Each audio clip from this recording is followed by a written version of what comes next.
This is my do-it-yourself face releasing massage.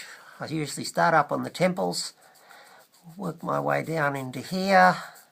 Now I'm on the temporomandibular joint, massaging the muscles over top, and then I'm moving down into the joint of the face itself, under the muscles here. Down in under the jaw a bit, in the front of the face. It's all light thumb work, just using the thumbs to rub the muscles.